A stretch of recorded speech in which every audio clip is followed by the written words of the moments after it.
pertama yaitu pengertian permainan. Permainan merupakan suatu aktivitas untuk memperoleh suatu keterampilan tertentu dengan cara mengembirakan. Apabila keterampilan yang diperoleh dalam permainan itu berupa keterampilan bahasa, permainan tersebut dinamakan permainan bahasa.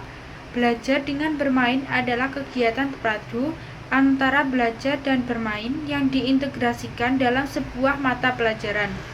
Tindakan ini merupakan upaya menciptakan kegiatan pembelajaran yang menyenangkan dengan tujuan akhir mencapai pembelajaran yang sehat dan memperoleh mutu yang optimal.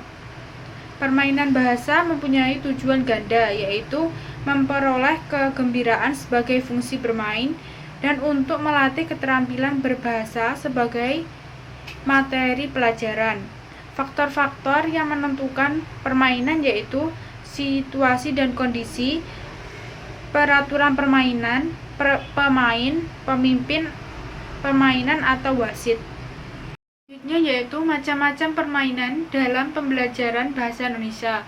Contohnya yaitu teka-teki silang atau TTS, word square, scramble, bisik berantai, bertanya dan menerka, meloncat bulatan kata, kios wacana atau mengisi wacana rumpang, membaca dan menulis isi gambar, menyusun kalimat dari kata akhir, menebak benda misteri, memasangkan gambar dengan teks, berbalas pantun, puzzle, games, menebak nama, mencari jejak, mewarnai atau menggambar sesuai teks, menjodohkan data, memasangkan gambar dengan teks, dan yang terakhir baris pujangga.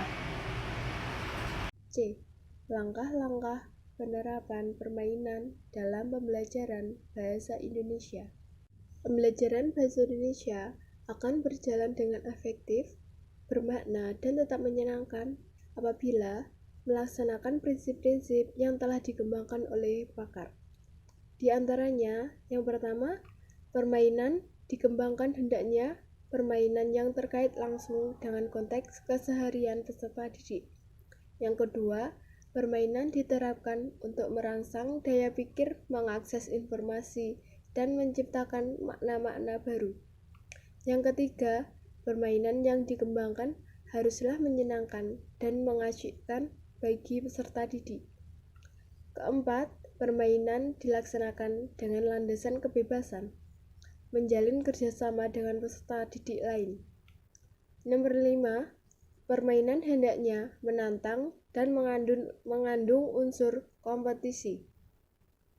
Keenam, penekanan permainan linguistik pada akuransi isinya, sedangkan permainan komunikatif lebih menekankan pada kelancaran dan suksesnya komunikasi.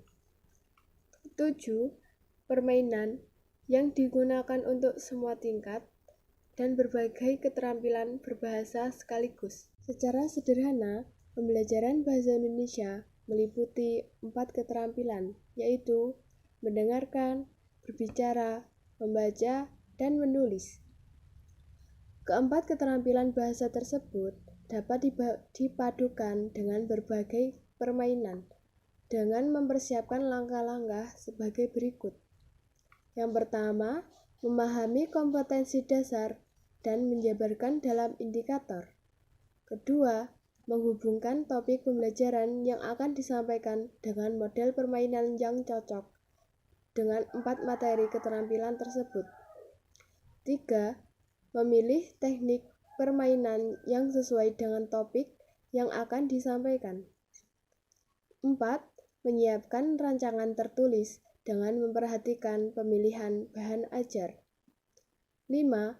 Melaksanakan pembelajaran dengan topik bermain secara efektif dan efisien. Langkah-langkah pembelajaran permainan cerita berantai dapat digambarkan sebagai berikut. 1. Guru memberikan pengarahan terhadap pelaksanaan pembelajaran. 2. Siswa dibagi beberapa kelompok dengan 3-4 anggota. 3. Cerita awal dapat dimulai oleh guru ataupun siswa. Keempat, terdapat 2 pilihan. Yang pertama, Guru menghentikan cerita, lalu menunjuk salah satu siswa untuk melanjutkan cerita tersebut. Kedua, guru menghentikan cerita dengan fase terakhir. Setelah itu, guru menunjuk siswa lain untuk berimprovisasi meneruskan cerita berdasarkan fase terakhir tersebut. 5. Demikian pula untuk seterusnya, sampai seluruh siswa dalam kelompok tersebut dapat mendapat giliran. 6. Guru mengevaluasi kekurangan dan keunggulan kemampuan berbicara atau bercerita siswa. Yang terakhir, setelah pembelajaran selesai, kemudian ditutup dengan doa dan tutup.